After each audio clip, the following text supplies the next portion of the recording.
Hey, how you doing? So I'm Kalique, and this is my unboxing video. So when I first began this course, I didn't really know what to expect. Much like this box here, you don't really know what's inside of it. You know that there's something in it. You can hear it, but you don't really know what it is. And it's not labeled, so completely clueless to an extent. Just what was going on, not just for the content in the class, the coursework itself, the load of coursework, and also the information that I ended up learning just as a result of the course. So let's get started. My first week that I want to talk about is the teacher learning cycle, and while that I feel like that was something I was already doing in my classes, it wasn't something that I was consciously aware of to an extent. And being an English literature teacher, it was right in my alley. Being able to find a way to teach literature or teach anything that scaffolds, but not only scaffolds, but helps you to see the circular connection between everything that's going on and everything that's happening is very very useful. So let's open the box. Enough talking here. Very curious about what's in here. Let's kind of get into it. So, the first thing I have is my book on the Beanstalk. So this is the graphic novel, and this is part of it does turn into graphic novel, but it's also prose. First three chapters. But this is the book that we're actually reading. Excuse me. This is the book we're actually reading in class now. The novel. So and really enjoying doing this. And so what this means is for me when I talk about the Beanstalk, when I talk about any novel with a teacher learning cycle, is that the ability to allow the student to kind of create their own connection with it. And I like the teacher learning cycle for that because of the deconstruction part, modeling the deconstruction part, being able to give the students the terminology, if you will, that they will use in regards to this particular novel. So this book has a lot of figurative language in it, and being able to give the students information, input, so that they can know what to look for. Then reading it together, thinking out loud, and being able to go through a passage and pull out those figurative language examples, and then begin to question, well, what does this mean? And then in our guided practice, being able to have these group discussions where we're building this knowledge about a particular chapter, a theme of the chapter, and how was that theme created using figurative language. I've enjoyed using this book as well as with the collaborative construction, in so much as pairing my students off, having them make inferences for particular passages. And then with their independent construction, what I've also done is having them write their own passages, taking an everyday topic, an everyday idea, if you will, and making it into a figurative language piece. Because figurative language is not just about colorful language, in my judgment. It's also about creating this mystery in the world, creating something that wasn't there before, making us see things in a way that maybe we wouldn't normally see it. So allowing me to see through your eyes using words and figurative language. And it's just a beautiful thing for me personally as a writer, as a reader, as a teacher of English. And so the TLC, the teacher learning cycle, for me was really right in my alley, really perfect for me to use with this particular novel as well. So in week two, that was perfect for me. Um, for my second week, which is technically week five, oh, excuse me, week four. I got ahead of myself. We'll get to week five in a minute. Week four, that was the approximations versus errors in grammar. And for this one, this is using the interlanguage theory. And for this one, I have a ruler. When I think of a ruler, I think of something that is very strict, very rigid, if you will, which is kind of how I approached grammar when I was dealing with my students in a very traditional, formulaic way, without any room for much error, and seeing the students' attempts to learn the language and to assimilate what they previously understood about their mother tongue into the second language, and then when that didn't happen correctly, oh, that was an error. Oh, our students are so they struggle so much with this particular idea of grammar.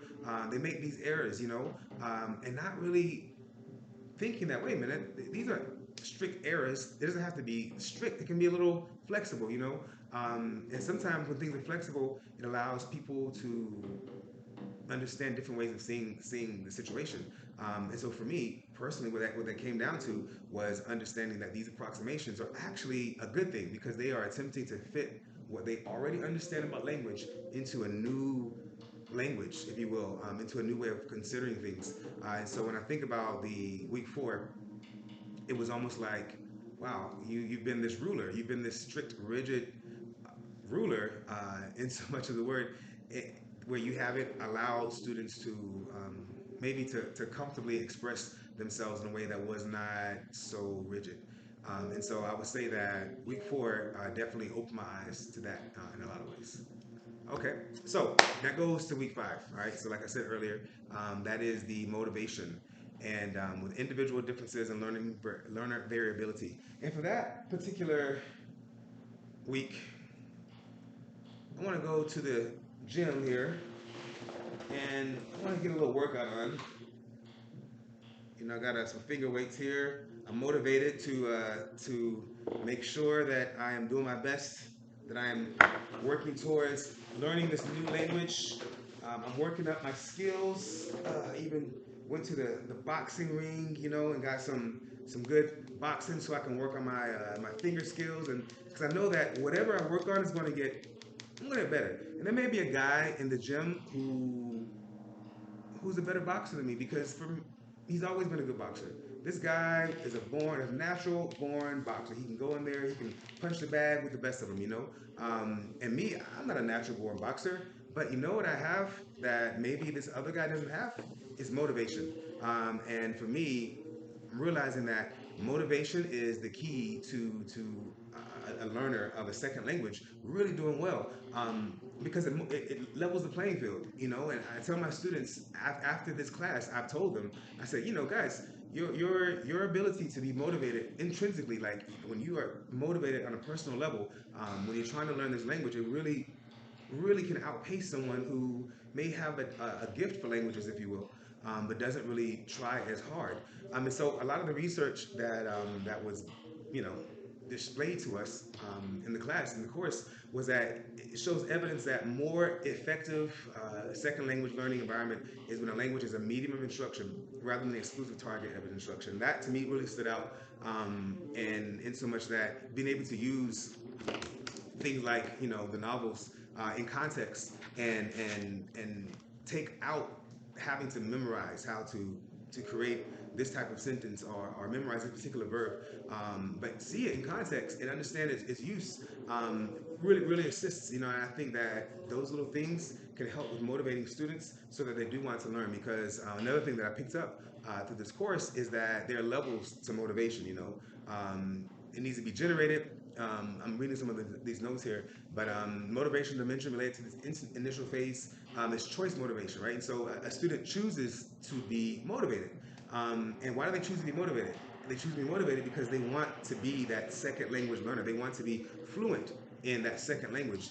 And so if a student has that drive, that personal drive, is going to the gym, if you will, is lifting these weights, is practicing on the bag, they're going to get better, and that's just what's going to happen. And that's a wonderful thing. And I feel like if our students understand that, if I can understand that as their teacher, then I can tap into that motivation. I can find new ways to motivate them, which takes me to the last week, the 4th week, that really stood out for me during this course, and that's week 9, cultural diversity. So leveraging student assets, which is a really obvious thing in a lot of ways, but there's so many other ways that can be done as well. So for that one, I think I have what is called an ayaka. So an ayaka is it's kind of like a tamale. If you're familiar with the Mexican food tamales, where they take some kind of corn type meal, and inside of it they use anoto, which is a type of seasoning, very much like licorice anise. They put raisins, they put olives, they put chicken, they put some pork, a little beef, and they season it really well, and they wrap it up, and then they steam it, and they wrap it in this. They also call it pan completa, because it has everything that you could have in a whole meal. So the hallaca is a very cultural thing in Venezuela. Had never heard of it before until I moved to Venezuela. Um, and I like them. You know, this is actually from one of the ladies in the office. She makes them around this time of year, and so I bought a few from her. They're delicious. And so this has been, my unboxing, and it's been a wonderful course. I honestly have to say that I've learned a lot. It's been excellent for me.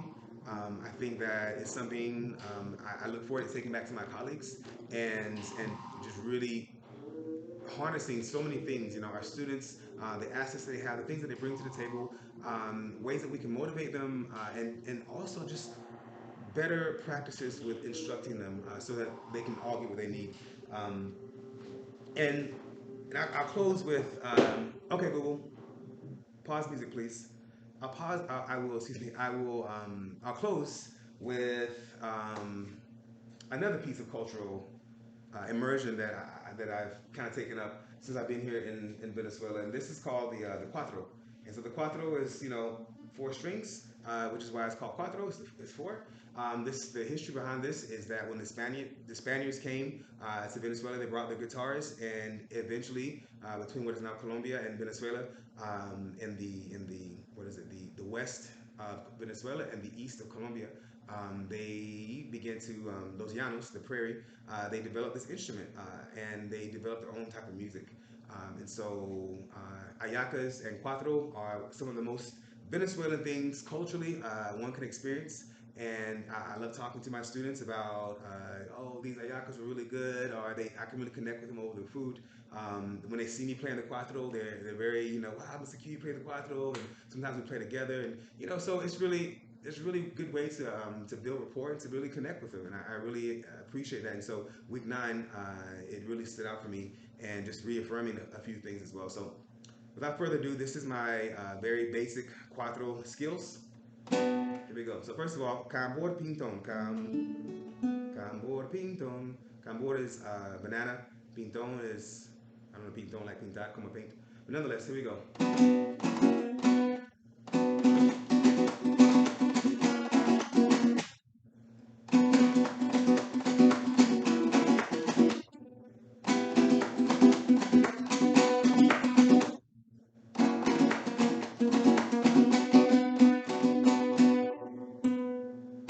All right. And well, that about does it.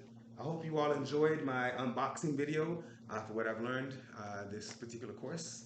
And thank you so much for paying attention, for watching.